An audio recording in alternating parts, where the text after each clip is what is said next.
너는 뭘로 시간을 보내? 왜 미술관을 네가 좋아했어? 뭘 그렇게 알고 싶었냐? 그럼에도 불구하고라는 그게 거기 있었구나. 근데 선생님은 어떻게 이 길로 들어섰어요? 원래 전공은 역사였었어요. 그죠. 네. 네. 박사과정 들어갈 때 파리에서 네. 제가 전공했었던 거는 이제 아나키즘, 정치사 이런 거였었는데. 예, 근데 그거를 하는 방법이요. 네. 120년 전에 신문에 나와 있는 사설에서 사람들이 왜 이 아나키스트들이 의견이 다르고 싸우는지를 발견을 하는 거였었어요. 이 신문에 있는 모든 기사 속에서 그 사람들이 왜 싸웠는지를 찾아내는 거를 한 3년을 하고 논문을 내고까지 끝난 다음에 교수님한테 이제 이런 얘기를 하게 되죠. 뭐를 역사 공부를 한다고 해도 목적이 있었으면 좋겠다. 네. 그래서 프랑스 사람들이 다양성에 대해서도 알고 사람들의 삶에서 역사의 교훈이란 게 있고 이런 거를 나는 배우고 싶어서 왔다. 뒤늦게 그 얘기를 했더니 저희 교수님 쳐다보면서 저한테 그러시는 거예요. 그거는 네가 문학을 해야지 전공을 잘못 선택한 것 같은데. 3년이 지나서. 왜냐하면 좋은 이미지, 뭐 어떤 좋은 이야기를 나누려고 하는 거는 예술의 영역이지 역사는 아니지 않냐는 거예요. 네. 그래서 역사는 증명하는 거다. 이미 있는 거를 네. 가지고 이건 과학이고 통계학이다. 그게 몇 살 때예요? 그때가 이제 35살 정도인데 아이고야.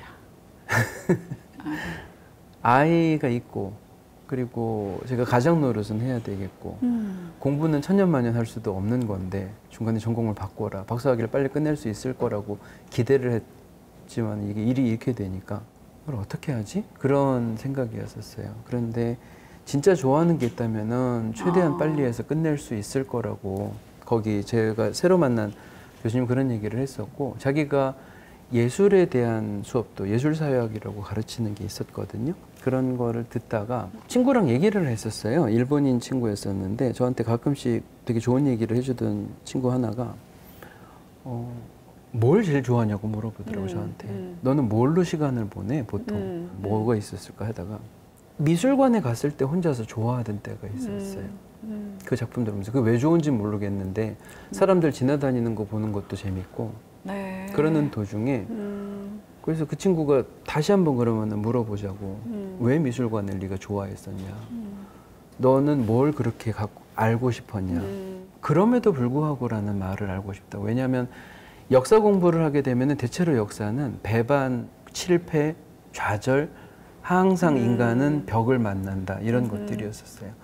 정말 자기가 대단한 능력도 있고 사람들의 존경을 받던 사람도 후반부에 가서 실패하고 아니면 변하고 이런 것들이 돼서 대부분 역사의 교훈은 해봐야 안 된다는 거 비슷했던 거거든요. 약간 오래 가지 않는다, 네. 변한다, 네. 실패했다 이런 것들. 그래서 그런 거 말고 그럼에도 불구하고라는 거를 찾아내려고 그럴 때 인간이 대량 학살을 했다, 전쟁을 했다, 서로 간의 정쟁으로 누군가를 음모에 빠뜨려서 죽인다 이런 얘기들밖에 없는 건데 미술관에 갔을 땐 뭐가 좋았을까? 둘이서 잠깐 앉아 있다가 내가 매번 그럼에도 불구하고 그랬는데 그게 거기 있었구나 하는 생각이 들더라고요.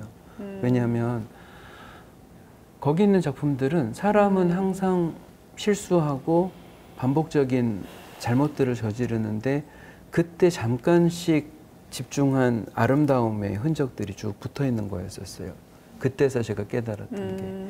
벽을 채우고 있었던 거는 사람들이 만나는 이 추함이나 일상들에서 나온 게 아니라 그거를 넘어서려고 하고 있고 뭔가 더 좋은 걸 찾아내서 이걸로 사람들한테 보여주고 싶은 얘기가 있을 때 만들어졌던 거거든요. 그러니까 그 벽에 가득 차서 사람들이 감동한 거는 단순하게 잘 그리거나 비싸거나 예쁘거나가 아니라 우리 인간은 항상 그래도 아름다움을 찾으려고 했고 그래도 더 좋은 거를 만들려고 했었다는 역사가 하고. 그렇죠. 그게 거기에 있을 때 저거는 내가 전달을 할 수가 있겠다. 그리고 저거는 내가 좋아하는 얘기다 하면서 그걸 선택을 하게 됐고요. 그게 어떻게 보면 지금까지 계속 이어지는 것 같습니다. 그래서 이제 선생님이 쓴 책들이에요. 미술관에 간 인문학자, 또 안현배 미술수업 1. 여기 1이라고 붙어 있는 거는 앞으로도 계속 나온다는 뜻이죠? 계속 나와야죠. 그래서 오늘도 우리가 이제 그림 얘기를 들었지만 이 그림 뒤에 이야기 또 이렇게 중점을 두는 포인트들이 좀 많이 다르지 않나요? 그래서 저는 이런 관점으로 예술가들 그리고 그들이 남긴 흔적, 그림들, 작품들을 이야기를 하고 듣는 게 참 좋았어요.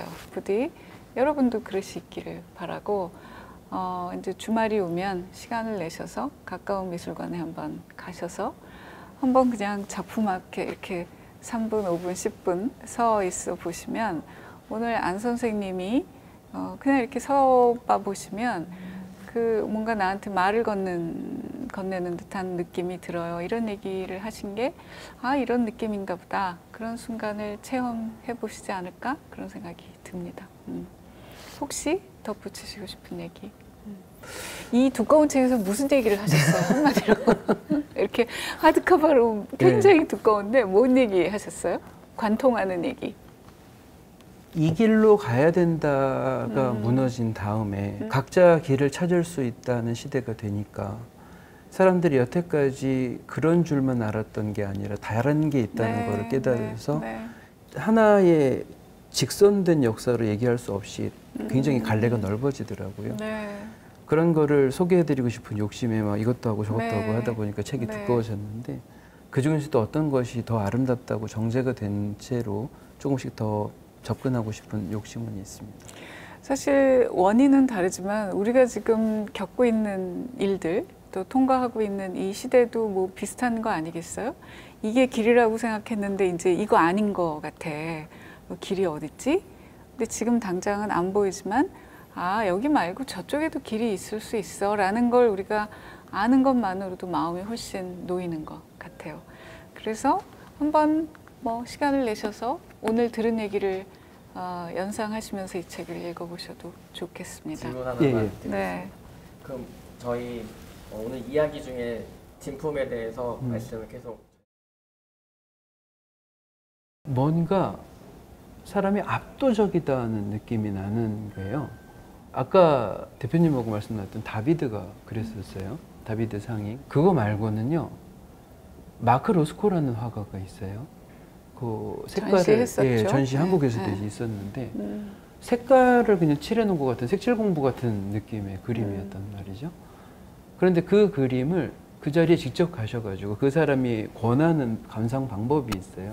되도록 가까이 와서 화면 내 시야 안에 그림만 눈에 들어오도록 한번 해봐라. 그 색깔 안에 자기가 여러 가지를 집어넣었다고 주장을 해요. 왜냐하면 색깔 하나를 검정색을 만들어서 그냥 칠한 게 아니라 중첩되게 여러 개 겹쳐오면서 그 검정색이 되도록 하거나 아니면 다른 색깔이 나오게 하거나 해서 뒷부분으로 여러 스펙트럼이 이제 나오도록 돼 있거든요. 그 색깔을 직접 보시는 순간에 이거는 책으로는 도저히 안 되는 거였구나 하는 생각이 들 때가 있으실 겁니다.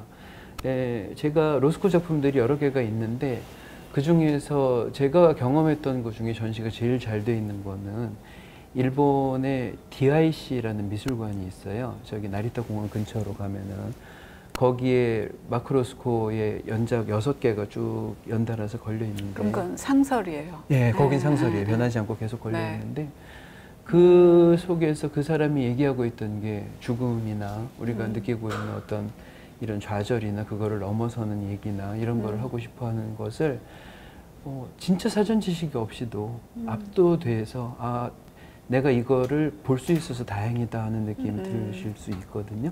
제가 그거는 한번 꼭 추천드립니다. 네, 찾아뵙도록 하겠습니다. 아무쪼록 오늘 성어지수에서 나눈 이 그림 얘기가 여러분들이 그림하고 조금 더 가까워지셔서 고달프거나 스트레스 받거나 이럴 때 그림이 이게 내 친구야. 그림하고 친구가 되니까 이런 게 참 좋아. 이제 이런 계기가 되면 좋겠다라는 말씀을 드리면서 여기서 마무리하고 저희는 또 좋은 컨텐츠로 계속 찾아뵙겠습니다. 좋으셨다면 구독, 좋아요 눌러주시기 바랍니다. 저희는 또 좋은 컨텐츠로 계속 찾아뵙겠습니다. 고맙습니다. 고맙습니다. 네, 수고하셨어요. 네.